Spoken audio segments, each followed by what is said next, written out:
Всем доброго дня, всем здравствуйте! Вы снова на YouTube-канале Казахстанской Федерации Триатлона, а это значит триатлонный дайджест за неделю. Третья неделя ноября. Давайте о ней поговорим и покажем, расскажем, что происходит интересного в мире триатлона и не только. Ну что, прежде чем перейти к новостям, давайте еще раз напомним о главном. О главном казахстанского триатлона. Продолжается, идет полным ходом и совсем немножко времени остается до завершения голосования за звание лучшего атлета среди казахстанских спортсменов и, конечно же, за лучший старт. Не забывайте отдать свой голос на сайте Казахстанской Федерации Триатлона. Напомню, Екатерина Шабалина, Аян Бейсенбаев и Дарын Кынызбаев – это главные фавориты и, собственно говоря, главные претенденты на звание лучшего атлета. Ну и, конечно же, мы выбираем еще и лучший старт по вашему мнению. Не забывайте, голосовать могут только атлеты, которые имеют лицензию. Поэтому не забывайте зайти, отдать свой голос, потому что, возможно, именно ваш голос решит судьбу победителя в личном зачете, либо же опять определит судьбу лучшей гонки.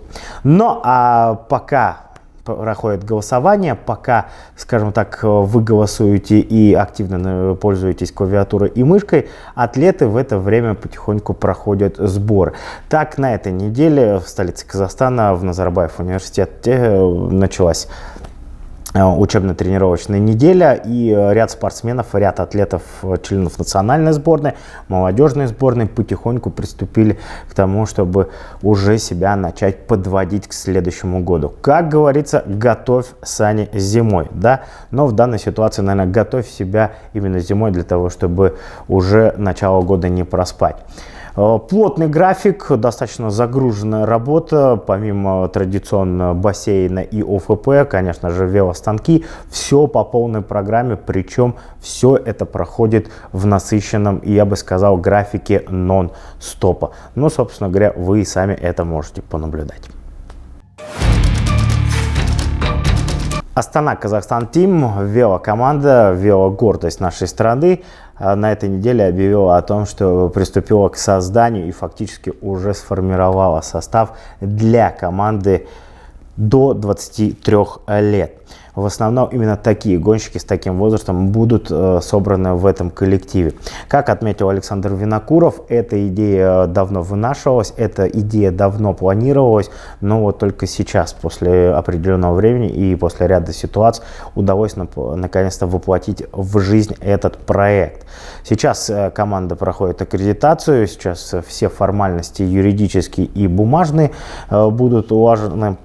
Ну и, как сказал сам Александр Винокуров, что основная часть команды будет составлять, конечно же, казахстанские гонщики, казахстанские воспитанники. Но при этом еще будут добавляться и ряд молодых гонщиков из других стран. Все это сделано для того, чтобы каждый друг у друга учился, находил общий язык, да, и понимание того, как развивается велоспорт не только в отдельно взятой стране, но и во всем мире. Так что такая глобализация велоспорта вот в таком новом проекте Астаны. Ну что, пожелаем этому проекту такого же роста, как и Астана Про Тим. Так что удачи и, как говорится, без проколов, легких ног к ребятам. И, конечно же, это шанс показать себя на мировой арене и плюс ко всему возможность заявить о себе и сделать себе дорогу уже во взрослую команду Pro Tour. World Triathlon и Race Ranger совместно разрабатывают очень интересную штуку, я бы сказал, штуковину. Такой прорыв будет в мире триатлона. Я думаю, что кто следит за подобными новостями, особенно хай-тека, наверное, уже в курсе чего. Главная проблема триатлона мирового – это, конечно же, драфтинг. Как сообщает сама Международная федерация триатлона, 85% гонок – это гонки, где драфтинг запрещен. Поэтому проблема эта по сей день остается неразрешимой.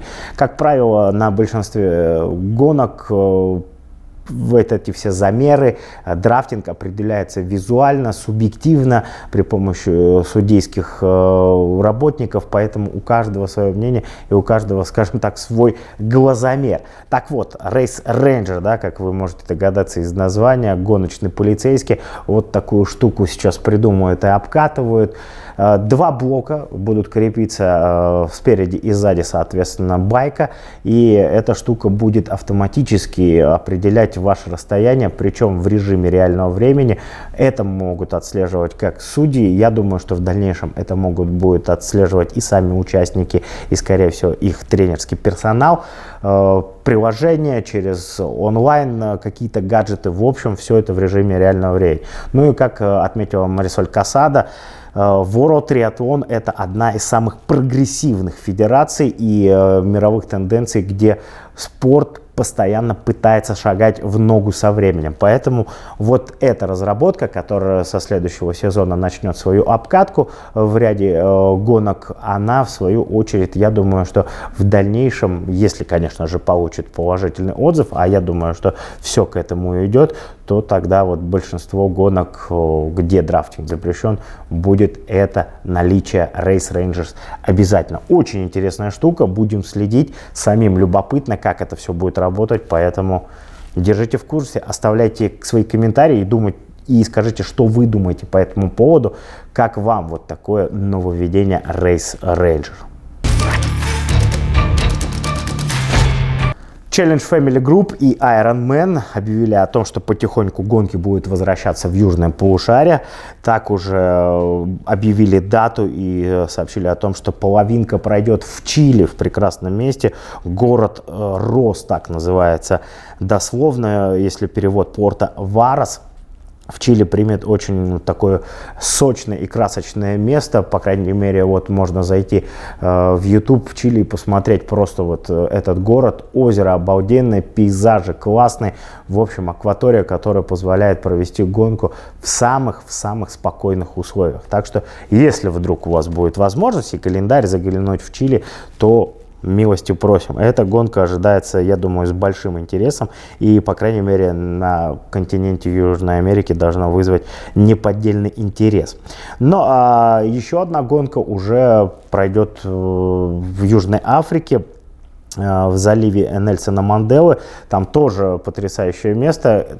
Там уже неоднократно проводились гонки и проводился чемпионат мира на половинке, если не ошибаюсь, в 2018 году. Так что место хорошо знакомое, место хорошо, я думаю, и казахстанцам также известно, потому что приезжали туда, участвовали. Так что вот гонка потихоньку и в Южную Африку возвращается. Но это лишь только дает положительный повод о том, что потихоньку мы возвращаемся в привычный ритм, в привычную жизнь, а соответственно в следующем году будет еще больше гонок. Ян Фродено, чемпион мира Ironman 2019 года, объявил не о завершении карьеры, он объявил о том, что сезон 2021 года для него, к сожалению, подошел к концу. В Калифорнии, когда готовился он к гонке, напомню, ее отменили, так вот Фродено там получил не травму, простудился, вирусное заболевание, которое его немножко выбило из колеи и пришлось нарушить тренировочный процесс. Он должен был принять участие 21 ноября в Ironman в Южной Африке, но, к сожалению, вот из-за недомоганий, из-за простудных заболеваний, к сожалению, пришлось этот график нарушен, и официально он объявил о том, что, к сожалению, к большому сожалению, не сможет принять участие. Напомню, что Ян Фродено родился и прожил там практически 15 лет в Южной Африке, занимался плаванием очень активно, участвовал в ряде соревнований для спасателей, ну а затем, когда увидел в 2000 году соревнования по триатлону, понял, что это его вид спорта, который ему интересен. Сам Ян Фродено об этом рассказывал, да, как перебрался в Германию, пришлось для этого продать велосипед, затем потихоньку тренироваться и пройти отбор в национальную сборную Германии, где впоследствии он стал сначала серебряным медалистом чемпионата мира до 23 лет, а затем стал олимпийским чемпионом в Пекине. Ну и затем Ironman 2019 года, все мы прекрасно, я думаю, еще помним и свежие эти воспоминания в памяти. Так что 40-летний атлет пообещал нам и сказав тем, что этот сезон закончит, но к следующему, конечно же, он будет готовиться. И как сам сказал Ян, ждет 2 чемпионата мира, которые, конечно же, обязательно надеется посетить. Переходим к новостям легкой атлетики, а точнее марафонам и различным забегам. Так был на днях установлен мировой рекорд в гонке на 5 километров среди женщин. Эфиопская спортсменка Давид Сияум с темпом 2,56 на километр показала результат 14 минут 41 секунду. Нужно отметить, что гонка проходила смешно, одновременно стартовали мужчины и женщины. Фактически на 2 секунды она улучшила прежний результат. Поэтому я думаю, что должна быть собой довольна и наверняка есть повод для гордости.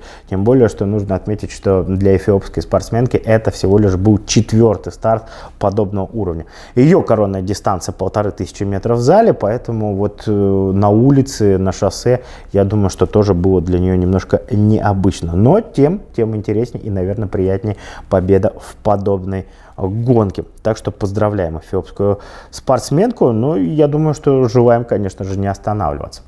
Двигаемся дальше. От 5 километров, конечно же, переходим к марафонам. А этих марафонов на прошлой неделе было тьмущая. Давайте с нью-йоркского начнем, тем более, что он проходил 7 ноября.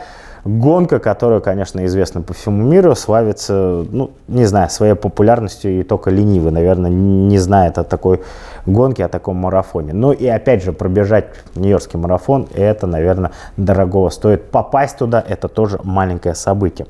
Так вот, победителем этой гонки стал кениец Альберт Корир, который в прошлом году в предыдущем марафоне завоевал серебро, ну а в этом с результатом 2 часа 8 минут 22 секунды стал лучшим на дистанции. У девушек Перес Джепчирчир на финишной прямой оказалась впереди всех соперниц 2 часа 22 минуты и 39 секунд. Ну и нужно отметить, что она стала первой девушкой, которая в один сезон победила и на Олимпиаде, и, соответственно, Нью-Йоркский марафон. Причем между этими событиями было буквально 3 месяца. Но вот сумела грамотно восстановиться, и я думаю, что это для нее просто в кайф пробежаться еще раз. Ну а бронзовая медалистка Олимпийских игр, американка Молли Сайот, напомню, которая до поры до времени в Токио напрягала кенийк, насколько это возможно, закончила дистанцию на 4-й позиции, но при этом показала результат 2 часа 24 минуты и стала лучшей среди американок, тем самым еще и обновив американский континентальный рекорд на нью-йоркских марафонах. Переносимся из Америки, переносимся в Европу, а точнее, наверное, в трансконтинентальную Европу, я бы так сказал. Стамбул, там проходил еще один марафон, в котором приняло участие много наших соотечественников и, собственно говоря, я думаю, самый, наверное, доступный в плане географии, я бы отметил для себя. ИАФ, напомню, Международная федерация легкой атлетики, присвоила этому стамбульскому марафону золотой статус. Гонка начинается в азиатском континенте, а заканчивается в европейском. Я думаю, что такому марафону позавидуют многие страны-организаторы. Так вот, давайте о победителях и, собственно, отметим, что первое место и чемпионом в этой гонке стал дебютант, человек, который впервые для себя принимал участие в марафонах, 22-летний представитель Уганды Виктор Киплангат. 2 часа 10 минут 18 секунд он показал. Нужно сказать, что там борьба шла практически до последнего километра. И лишь только вот за несколько поворотов до финишной прямой Киплангат сумел оторваться и убежать от своих преследователей. У женщин первой к финишу пришла 32-летняя Шейла Джерочич из Кении. На финише буквально вот там за 100, за 50 метров она сумела оторваться от своей сестры. Время победительницы 2 часа 24 минуты 15 секунд. Ну и победители в мужской и в женской части получили 35 тысяч долларов. Ну и, наконец, еще один марафон, который тоже приковывает к себе внимание. Может быть, не так раскручен и не так популярен, но, тем не менее, туда тоже приезжает достаточно много народу. Тем более, что место там обалденно. Барселона, да, Барселона. Барселона. На сей раз не Ironman, не половинка, не полная, а марафон. Цюрих, Барселона, рейс. Классная гонка, 17 тысяч участников было зафиксировано в этом году. Тем более, что погода благоволила, не было никаких штормов и ураганов. И тут, конечно же, все совпало. Победу одержал действующий рекордсмен мира на 25-километровой дистанции Самуэль Кокс-Кей. 2 часа 6 минут и 3 секунды. Он обновил рекорд трассы ровно на секунду. Ну и нужно сказать, что улучшил еще и свои достижения на марафонской дистанции. Для победительницы женского зачета, в принципе, чуть-чуть меньше пришлось потратить эмоций и адреналина. Победительницей стала 20-летняя Таду Тешоми. Ее время 2 часа 22 минуты и 53 секунды. Нужно сказать, что для нее это был дебютный марафон. И вот так вот сразу же она ворвалась. При этом еще и улучшила рекорд трассы на 51 секунду среди девушек. Вот такие новости марафона. И такие новости легкой атлетики и в мире триатлон. Напомню еще раз, не забывайте про голосование, это тоже очень важно. Отдайте свой голос за того человека, которого вы считаете нужным на сайте Казахстанской Федерации триатлона. Ну а на этом в принципе все. Болейте на здоровье, смотрите наш канал, лайки, колокольчики, все по полной программе.